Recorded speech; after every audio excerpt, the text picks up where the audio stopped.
Hello everyone, welcome back. Please comment, rate, subscribe, folks. Comment, subscribe, like the videos. Also share the videos. I want to thank everyone that does like, watch, and share my videos. You folks are the absolute best. Listen folks, there's a link tree down below. Has the links to all of my social media platforms. Please go down there, follow me across all my social media platforms and talk to me because I'll talk back. Also down there as well as links to all of my YouTube pages. Please go down there, subscribe to all my YouTube pages, and turn on your notifications so when I post content, you folks will be in the know. Listen, folks, Friday at 7 p.m. Eastern. Friday at 7 p.m. Eastern, we'll be talking Jets. I'll be doing a live radio show. I take live callers. Call in. I want to go back and forth with you folks about this football team. Now, with that said and done and put to the side, I've come to talk to you folks today about an update on Aaron Rodgers. Oh boy, we got some updates, all right? Now, we all know we're in the wait, okay? And currently, as I'm recording this video, the deal's not done yet, all right? We're still waiting to see what's going on, but we got some reports that have rolled out that are talking about what's happening and some optimism within the Jets facility, so let's get into it. First off, Diana Rossini, I hope I didn't butcher her name, says since the meetings with Aaron Rodgers, there is optimism in the Jets organization that they'll land Aaron Rodgers. Okay, as we all know, they went out and they met with him. Woody Johnson, Joe Douglas, Robert Sala, all were there as well.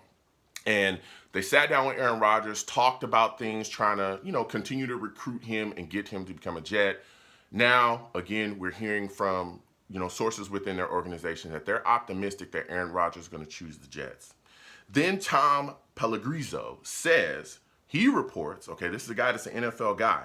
He says the Jets have worked through the compensation and contract for Aaron Rodgers.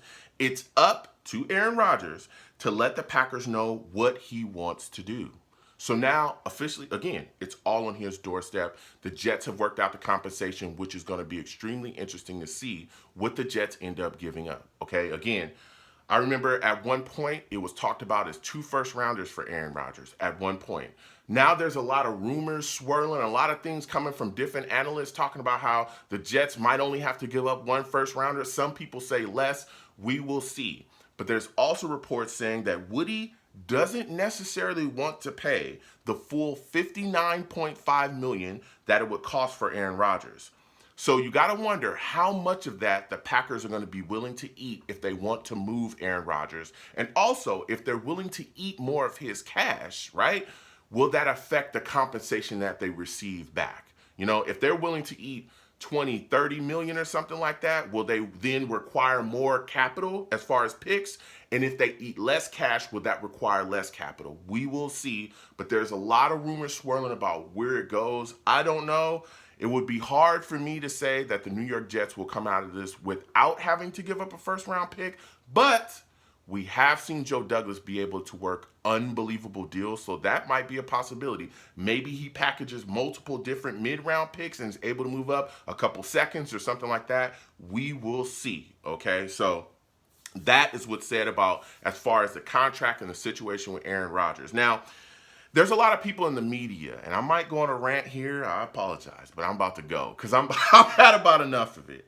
There's a lot of people in the media that are trying to poo-poo on the idea of the New York Jets getting Aaron Rodgers, and I don't understand why. As a matter of fact, I do understand why, because a lot of people in mainstream media have a vested interest in the New York Jets remaining bad, okay? I'm telling you they do. As a New York Jets fan, they do, okay?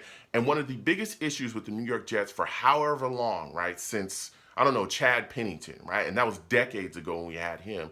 The biggest issue with the Jets was that we didn't have a quarterback. And we have had issues trying to find one. Geno Smith, Mark Sanchez, Sam Darnold, Christian Hackenberg, Bryce Petty, Ryan Fitzpatrick, to this point, Zach Wilson. None of those guys have been able to stick around and work here for us long term, right? A lot of those guys were complete bust, right? Never could get it done. And now we have a chance to get an NFL legend. A lot of people are just going, well, the Jets are trash. This is not going to help them at all. And I look at the situation and I go, okay, well, first off, you look at the situation, of course, he's going to help us on the field, right? Garrett Wilson is going to become better, and he's already just out of this world good. That's scary. Over 1,000 yards in his rookie season, offensive rookie of the year, set franchise records for the New York Jets as a rookie wide receiver. Okay, all of that, right? He's going to improve all of that because now you got a better quarterback throwing him the football. Breece Hall, who looked like he was going to be offensive rookie of the year, right, is going to improve as well because our running game is going to improve because when you acquire Aaron Rodgers, it completely changes how you have to defend the New York Jets. Completely changes that, right? And when you look at the situation, you have Jets players vying for him as well to come here because he changes the way that players will look at the New York Jets, right? He changes our attractiveness to players that are outside of the organization. Mekhi Becton's vying for him publicly on social media. So is Breece Hall. So is Michael Carter. Sauce Gardner just said recently on one of his actual streams that if the Jets do land Aaron Rodgers, it's going to be package deals all over the place. He can't tell you who, but just know, right? So he's letting you know. And this was in response to somebody that was asking him about OBJ possibly becoming a New York Jet, right? So, of course, we've seen this in other places too. Tom Brady. There are players that don't like the Patriots at all, that don't like the Patriot way. But when Tom Brady was a Patriot, they were like, yo, I want to go play for the Patriots because Tom Brady's there and he's great. When Tom Brady left and went to the Buccaneers, guess what? There were players that literally were like, whoa, that boy's with the Bucs now? I'm going over there. Free agents that signed cheaper deals to go join Tom Brady with the Buccaneers because they knew that he was a winner and they wanted to win. His boy Gronkowski came out of retirement to go over there and win with him, and they did just that. Why can't that happen here with the New York Jets? Why can't that happen? You got guys like Ryan Leaf, and I respect Ryan Leaf and everything he's done in the league. But when you say things like Aaron Rodgers doesn't fit the New York Jets, what? He doesn't? Do you watch Jets games, my friend? Because I do. I watched all of them this year. One of the biggest issues with the New York Jets was quarterback play, right? He said, oh, well, it doesn't help you beat Buffalo. It doesn't? We beat Buffalo this year 20-17. Go back and watch that game when Josh Allen, after the game, was talking about how bad he played and how great the Jets defense was. Go watch those Buffalo Bills players talking about how small the gap is now between us and them and how this is a different Jets football team. We lost to them later on in the season 20-12. They didn't blow us out in any of those games at all. We played the Dolphins this year too. They're in our division as well. We beat them 40-17 earlier in the year. Later in the year, we lost to them 11-6.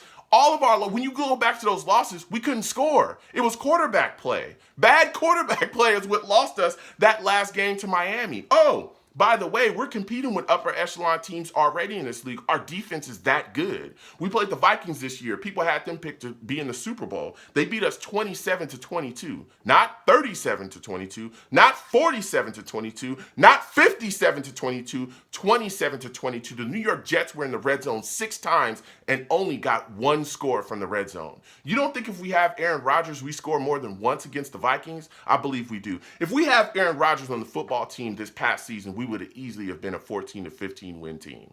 You guys have got to stop it. Like, it's got to stop at some point. Really, it's got to stop, okay? Stop acting like Aaron Rodgers coming to the New York Jets won't change us on every single level.